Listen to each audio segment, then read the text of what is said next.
Hi, ഞാൻ doctor Shihab പാലക്കലാണ്. O പിയിൽ വരുന്ന പലരും പറയുന്ന ഒരു കാര്യമാണ്, ഡോക്ടറെ ഞാൻ പഞ്ചസാരയൊന്നും കഴിക്കുന്നില്ല, പിന്നെ എന്തുകൊണ്ടാണ് എൻ്റെ രക്തത്തിലെ ഷുഗർ ലെവൽ എപ്പോഴും ഉയർന്നിരിക്കുന്നതെന്ന്. നിങ്ങൾ എല്ലാം ശരിയായി ചെയ്യുന്നുണ്ട്. അതായത് പഞ്ചസാര ഉപേക്ഷിച്ചു, ബ്രെഡ് ഒഴിവാക്കി, വളരെ നാളായി മധുരപലഹാരങ്ങൾ ഒട്ടും തന്നെ കഴിക്കുന്നുമില്ല.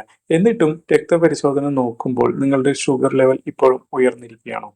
പലപ്പോഴും നിങ്ങളുടെ ഡോക്ടർ പോലും കരുതുന്നുണ്ടാവും നിങ്ങൾ കളവ് പറയുകയാണോ? അല്ലെങ്കിൽ നിങ്ങൾ ആരും കാണാതെ എന്തെങ്കിലും മധുരമുള്ളതോ അല്ലെങ്കിൽ കൂടുതൽ മധുരമുള്ള എന്തെങ്കിലും ഏഹ്, ഇടയ്ക്കിടെ കഴിക്കുന്നുണ്ടോ എന്നൊരു സംശയം പോലും തോന്നിയേക്കാം. പക്ഷേ യഥാർത്ഥത്തിൽ അങ്ങനെയല്ല. ഇതിന്റെ പിന്നിലെ കാരണം എന്താണെന്ന് നമുക്ക് ഒന്ന് നോക്കാം. ആദ്യമായി ബ്ലഡ് ഷുഗർ എന്നുള്ളത് ഭക്ഷണത്തിൽ നിന്ന് മാത്രം വരുന്ന ഒന്നല്ല എന്ന് മനസ്സിലാക്കേണ്ടതുണ്ട്. മിക്ക ആളുകളും കരുതുന്നത് രക്തത്തിലെ പഞ്ചസാരയുടെ അളവ് നമ്മൾ കഴിക്കുന്ന പഞ്ചസാര, അതായത് അരി, ഗോതമ്പ്, ബ്രെഡ്, ഉരുളക്കിഴങ്ങ് തുടങ്ങിയ കാർബോഹൈഡ്രേറ്റുകളിൽ നിന്നാണ് വരുന്നതെന്നാണ്. എന്നാൽ ഇത് ഒരു പരിധി വരെ മാത്രമാണ് സത്യം. അതിനായി നിങ്ങൾ നിങ്ങളുടെ കരളിനെ കൂടി ഒന്ന് പരിചയപ്പെടേണ്ടതുണ്ട്. കരൾ ഒരു പഞ്ചസാര ഫാക്ടറിയാണ്. കരളിന് വളരെയധികം ജോലികളുണ്ട്. അത് പ്രധാനമായും ശരീരത്തെ വിഷവസ്തുക്കളിൽ നിന്ന് സംരക്ഷിക്കുക എന്നുള്ളതാണ്. പക്ഷെ അതുകൂടാതെ തന്നെ കരളിന് കൂടുതലായി ഈ പഞ്ചസാര അഥവാ ഷുഗർ നിർമ്മിക്കുവാൻ കൂടി സാധിക്കും. ശരീരത്തിലെ ചില കോശങ്ങൾക്ക് നിർബന്ധമായും ഗ്ലൂക്കോസ് ആവശ്യമാണെന്ന് നമുക്കറിയാം. ഉദാഹരണത്തിന് മസ്തിഷ്കത്തിലെ ചില ഭാഗങ്ങൾ, ഇവയ്ക്കൊക്കെ എപ്പോഴും ഗ്ലൂക്കോസ് ആവശ്യമാണ്. അതിനാൽ നിങ്ങൾ പഞ്ചസാര കഴിക്കാത്തപ്പോൾ പോലും കരൾ സ്വയം പഞ്ചസാര നിർമ്മിക്കും. ഇതിനെയാണ് ഗ്ലൂക്കോനിയോജെനസിസ് എന്ന് പറയുന്നത്. ഈ കരളിന് പഞ്ചസാര അല്ലാത്ത വസ്തുക്കളിൽ നിന്ന് പോലും ഇങ്ങനെ ഷുഗർ ഉൽപ്പാദിപ്പിക്കാൻ സാധിക്കും. ഉദാഹരണത്തിന് കൊഴുപ്പ്, അല്ലെങ്കിൽ പ്രോട്ടീൻ, ഇവയിൽ നിന്നെല്ലാം കരൾ ഇപ്രകാരം ഗ്ലൂക്കോസ് ഉണ്ടാക്കാൻ സാധിക്കും. അപ്പോൾ പ്രശ്നം എന്താണ്? കരൾ പഞ്ചസാര ഉണ്ടാക്കുന്നത് സാധാരണമാണെങ്കിൽ എൻ്റെ ബ്ലഡ് ഷുഗർ എന്തുകൊണ്ടാണ് ഇത്ര ഉയരുന്നത് എന്ന് മനസ്സിലാക്കണം. ആദ്യമായി നിങ്ങളുടെ ശരീരത്തിൽ കരളിലെ പഞ്ചസാരയുടെ നിർമ്മാണം നിർത്തുവാനായി ഒരു സ്വാഭാവികമായ ഒരു സ്വിച്ച് ഉണ്ട്. ആ സ്വിച്ചിനെയാണ് ഇൻസുലിൻ എന്ന് പറയുന്നത്. പലപ്പോഴും ഡയബറ്റിക് ആയിട്ടുള്ളവരിൽ ഇൻസുലിൻ ശരിയായി പ്രവർത്തിക്കാതെയാകുമ്പോഴാണ് ഈ ടൈപ്പ് 2 ഡയബറ്റീസ് ഉണ്ടാകുന്നതെന്ന് നമുക്കറിയാം. സാധാരണ ഇൻസുലിൻ കരളിനോട് പറയുന്നത് മതി, ഇനി കൂടുതൽ പഞ്ചസാര ഉണ്ടാക്കേണ്ട എന്നാണ് പറയുന്നത്. എന്നാൽ വർഷങ്ങളോളം കൂടുതൽ കാർബോഹൈഡ്രേറ്റും അതുപോലെ തന്നെ കൂടുതൽ മധുരം ഉള്ളവ കഴിച്ചാലും അതുപോലെ തന്നെ കൂടുതൽ സ്നാക്കുകളും പലവിധ കാരണങ്ങളൊക്കെ കൊണ്ട് ഇൻസുലിൻ ന്റെ ലെവൽ നിരന്തരം ഉയർന്ന നിലയിൽ ഡയബറ്റിക് ആയിട്ടുള്ളവരിൽ കൂടുതലായി കാണുന്നതാണ്. ഇത് ഒരു 10-20 വർഷം വരെ ഇങ്ങനെ സംഭവിക്കുകയും ചെയ്യും. അപ്പോൾ നിങ്ങളുടെ കോശങ്ങൾ ഈ ഇൻസുലിനെ അവഗണിക്കാൻ തുടങ്ങും. ഇതിനെയാണ് ഇൻസുലിൻ റെസിസ്റ്റൻസ് എന്ന് വിളിക്കുന്നത്. അപ്പോൾ ഇൻസുലിൻ റെസിസ്റ്റൻസ് ഉണ്ടായാൽ എന്താണ് സംഭവിക്കുക? കരൾ ചിന്തിക്കും, ഇൻസുലിന്റെ സിഗ്നൽ ലഭിക്കുന്നില്ല, അപ്പോൾ ശരീരത്തിന് കൂടുതൽ പഞ്ചസാര വേണം. അപ്പോൾ കരൾ കൂടുതൽ പഞ്ചസാര ഉണ്ടാക്കുകയും കൂടുതൽ ഷുഗറിനെ അങ്ങനെ രക്തത്തിലേക്ക് കടത്തിവിടുകയും ചെയ്യുന്നു. നിങ്ങൾ മധുരമടങ്ങിയതോ അല്ലെങ്കിൽ കാർബോഹൈഡ്രേറ്റ് ഒന്നും കഴിക്കണമെന്നൊന്നുമില്ല. കരൾ ഇപ്രകാരം ഷുഗറിനെ ബ്ലഡിലേക്ക് കടത്തി വിടുകയും ചെയ്യുന്നു. അപ്പോൾ വർഷങ്ങളോളം ഒരാൾക്ക് സാധാരണ ബ്ലഡ് ഷുഗർ തന്നെയായിരിക്കും. എന്നാൽ പക്ഷേ വളരെ ഉയർന്ന ഇൻസുലിൻ ലെവൽ ഉണ്ടായിരിക്കാം. പലപ്പോഴും നമ്മളൊന്നും ഗ്ലൂക്കോസ് ലെവൽ, ഷുഗർ ലെവൽ നോക്കുന്നു എന്നല്ലാതെ ഇൻസുലിൻ ലെവൽ പലപ്പോഴും ടെസ്റ്റ് ചെയ്യാറില്ല. കാരണം ഇൻസുലിൻ അധികമായി പലപ്പോൾ പ്രവർത്തിച്ചു കൊണ്ടാണ് ഈ ഗ്ലൂക്കോസിന് പലപ്പോഴും പ്രീ ഡയബറ്റിക് ആ ഒരു അവസ്ഥയിലൊക്കെ ഇൻസുലിൻ നിയന്ത്രിച്ചുകൊണ്ടാണ് ഷുഗറിനെ കൺട്രോൾ ചെയ്ത് നിർത്തുന്നത് എന്ന് മനസ്സിലാക്കണം. അപ്പോൾ മിക്കവാറും ഈ ഫാസ്റ്റിംഗ് ഇൻസുലിൻ എന്ന ഒരു ടെസ്റ്റ് ഉണ്ട്, അത് ചെയ്യാറില്ല. അതിനാൽ പ്രശ്നം നേരത്തെ കണ്ടെത്താൻ സാധിക്കാതെ പോവുകയും ചെയ്യും. ഇനി ഈ പ്രമേഹത്തിൽ എന്താണ് സംഭവിക്കുന്നതെന്ന് നോക്കാം. പ്രമേഹത്തിൽ ഇൻസുലിൻ റെസിസ്റ്റൻസ് വളരെ കൂടുന്നു, അതുപോലെ തന്നെ ഇൻസുലിന്റെ പ്രവർത്തനം കുറയുകയും ചെയ്യുന്നു. അപ്പോൾ കരളിന് ഈ ഷുഗർ ലെവൽ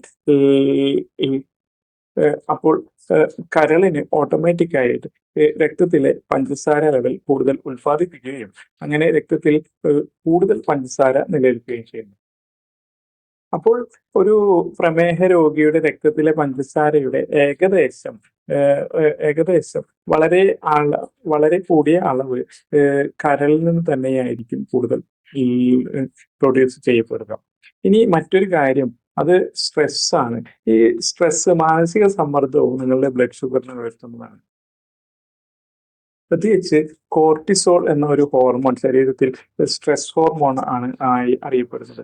ഇത് കരളിൽ നിന്ന് കൂടുതൽ പഞ്ചസാര പുറത്തു വിടുവാൻ ഇത് കാരണമാവുകയും ചെയ്യും. അതുകൊണ്ട് തന്നെ കൂടുതൽ മാനസിക സമ്മർദ്ദം, ഉറക്കക്കുറവ്, മറ്റു സ്റ്റിറോയിഡ് മരുന്നുകൾ ഇവയൊക്കെ കഴിക്കുന്നതും ഇവയും ബ്ലഡ് ഷുഗർ ലെവൽ വളരെ ഉയർത്താൻ ചെയ്യും. ചിലർക്ക് രാവിലെ ബ്ലഡ് ഷുഗർ വളരെ കൂടുതലായിരിക്കും, പക്ഷെ അവർ രാത്രി കാർബോഹൈഡ്രേറ്റോ അല്ലെങ്കിൽ മധുരമോ കഴിച്ചിട്ടോ ഒന്നുമല്ല, അങ്ങനെയും ഇത് സംഭവിക്കാറുണ്ട്.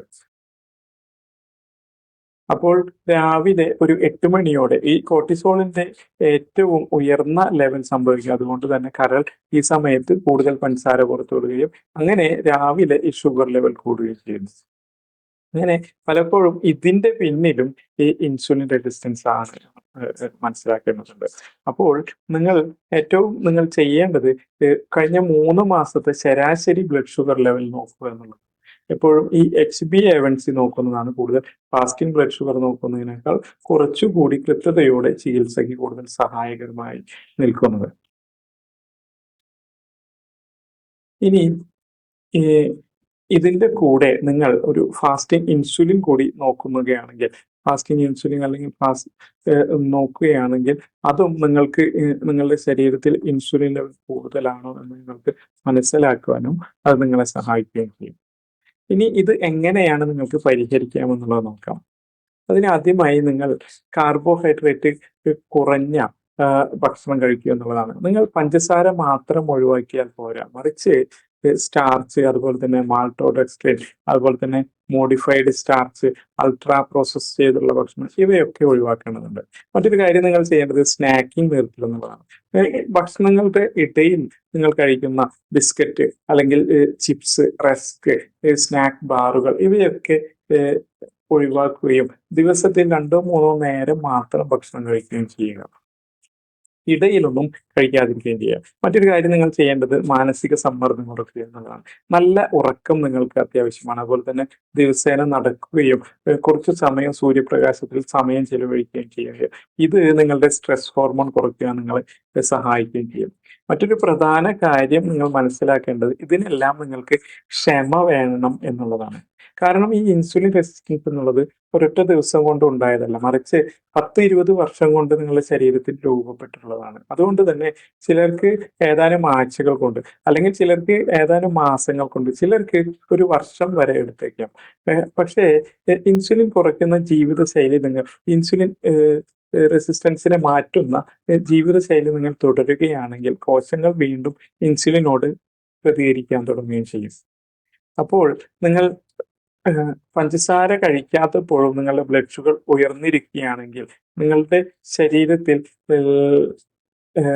ശരീരത്തിൽ അതിന് പ്രധാന കാരണം ഈ കരളിലെ ഇൻസുലിൻ റെസിസ്റ്റൻസോ അല്ലെങ്കിൽ ഉയർന്ന കോർട്ടിസോളോ അല്ലെങ്കിൽ രാവിലെ ഷുഗർ ലെവൽ കൂടുന്ന ഈ ഡോൺ ഫെനോമിനോ ഒക്കെ ആകും എന്ന് മനസ്സിലാക്കുക.